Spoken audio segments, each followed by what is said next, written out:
Talle lande reg oor die wêreld, soos in Suid-Afrika, het hulle burgers ingeperk om die verspreiding van COVID-19 te beperk. Hierdie beperkings het 'n reuse invloed op mense. En ons het met mense in Suid-Afrika en oorsee gesels. Before Italy suddenly became the epicenter of the pandemic in Europe, we were very aware of it in terms of reading about it. The attitude was very much that it was something happening in another country. It was happening in China, and obviously there was a great deal of concern, but it wasn't anything people were particularly worried about. And the government here acted extremely fast. So they put the north of Italy under lockdown. But what they did was, I think it was a week after the initial outbreak, they announced that areas would be under lockdown. And they said the lockdown will happen on Monday. And they made the announcement on the Friday, I think. And on the Saturday, before the Monday, about 25,000 people who were from other parts of Italy and were up north, they then traveled down to the rest of Italy, which was a really big mistake. Brede Groot en sy vriend was met vakansie in Italië toe die virus daar uitgebreek het en die regering daar inperkingsmaatreëls ingestel het. When we landed in Rome, the other tourists were roaming around without any of these precautions. There was no hand sanitizer in any of the restaurants, nothing like that. It was almost as if the people weren't really informed or didn't really understand what was happening. But I think at that stage, no one really was taking it as seriously as what it needed to be taken.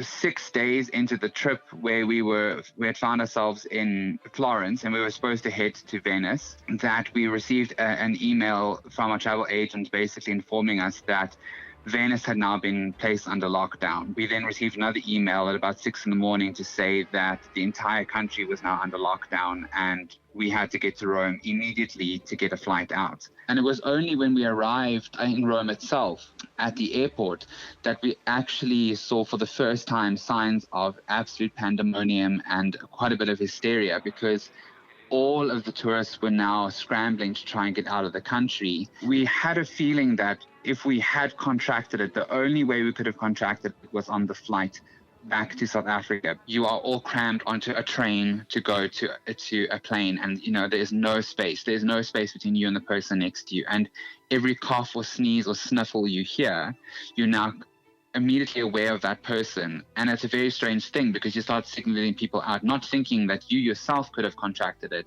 and you may be asymptomatic. But it was on that plane ride back where you're now behaving like completely hysterically, in that we obviously had taken hand sanitizer and we had taken alcohol sanitizer with as well. And we were busy spraying down our seats in the plane and the eating tray in front of you, and you wearing a mask on the plane, and there were so many people on the plane that were wearing goggles. There was a guy that was wearing a welding mask. There was a guy that was in a scuba suit. I mean, it was ridiculous. It was almost something like you weren't sure if you were supposed to laugh or supposed to cry. It was just a very weird experience. And there, for the first time, we definitely felt that it was extremely concerning to be amongst all these people. You don't know where these people have been. The strain on hospitals, is that one of the major concerns? Massive concern, and that's why everybody's being asked to stay in, because of course the problem is that there's only so many ventilators, there's only so many beds. There's a hospital in London that's now at complete capacity for its intensive care unit, and it can't take any more people. And so even outside of the coronavirus, you've still got heart attacks happening, and you've still got other problems. And if people don't stay in and they just keep spreading it, then it's just going to get worse. And the big concern is on the NHS and the capacity that they've got to be able to deal with this. The interesting thing that I think is maybe not being expressed in the media is that the crisis is not so much the number of people that are ill or even the number of people that are dying. The crisis is the tremendous demand that is suddenly being put on the hospital system and the medical system in the country. Oralste waar jy gaan in China, neem hulle jou temperatuur. Letterlik, oralste waar jy loop, neem hulle jou temperatuur. Of jy nou net gou-gou uit jou gebou uit gaan, dan neem jou temperatuur. En wat hulle hier gedoen het, is hulle 'n barcode gemaak wat jy moet scan oralste waar jy gaan. En as jy hom scan, dan wys dit in watter afdeling jy lê. Is jy groen, is jy oranje of is jy rooi?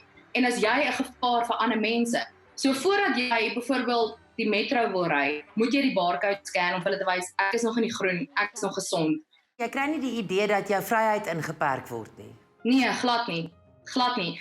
Ek voel inteendeel my vryheid word beskerm, as ek dit so kan stel. En ek dink enigiemand wat voel dalk hulle vryheid word ingeperk in sulke situasie, jy is in die verkeer.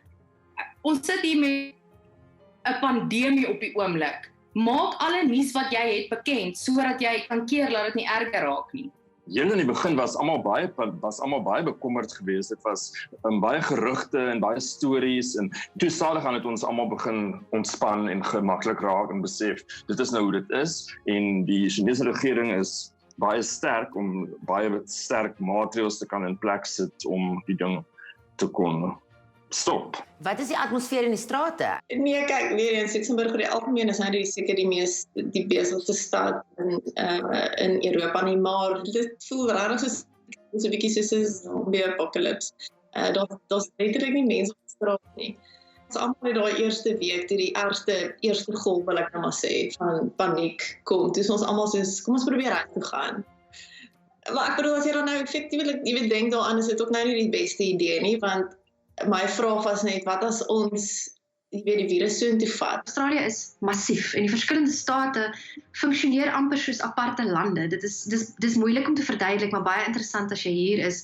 Hulle is almal heel op hulle eie missions. So die state het nou begin reageer.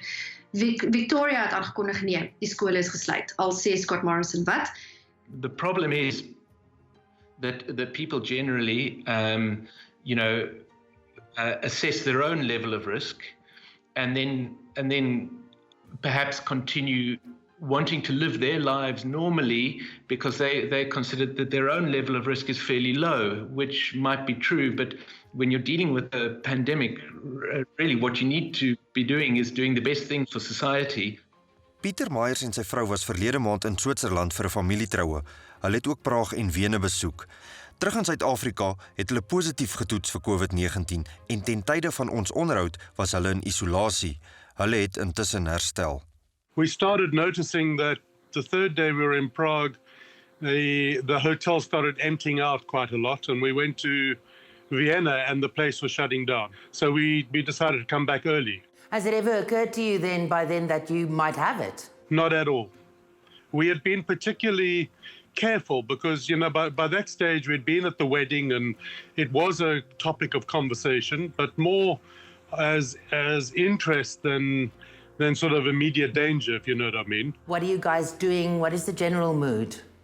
Somewhat a relief to know that we actually had it rather than wondering whether we had it or not. Just reinforced our isolation. We haven't even hugged our daughter, Hulle, who's staying on the other side of the house after our overseas trip. So we've really been quite strict with ourselves and with the family and practiced this isolation as much as we possibly could. When we arrived back, we were collected, but we wore gloves and masks and we didn't touch any of the door handles when we got into the vehicle. We then self-quarantined for a full 7 days just in our room. We ate completely separately to everyone else. We had our own cutlery.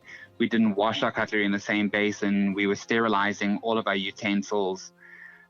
We had our own bathroom. We had to sanitize the bathroom every morning. And then it was about 4 days into our self-quarantine that President Ramaphosa did his first address, basically asking anyone who had been overseas in the past 14 days to come forward and get tested. We then contacted AMPATH, which is one of the designated testing stations. We met the nurse in the parking lot, and she then took us into a designated outside room. It was sort of exterior to the building, and we did the test there. It's a 24-hour test, and then we knew the next day that we were negative. After 14 days, we were still not exhibiting any symptoms, so it was then obviously confirmed that we were negative.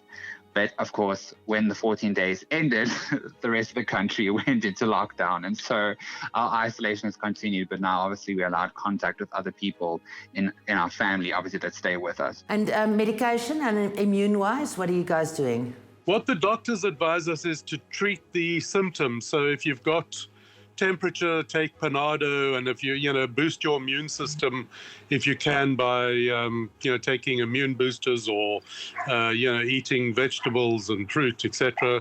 And that's really what we've been doing.